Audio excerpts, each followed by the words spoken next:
Ito na yung huli nating lobster mga kadukot. Niluto na natin sa ano, buttered garlic. Ito.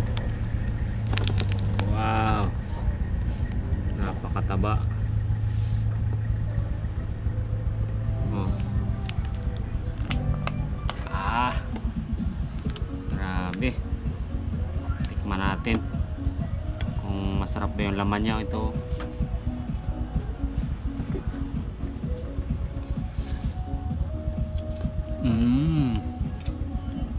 Sarap.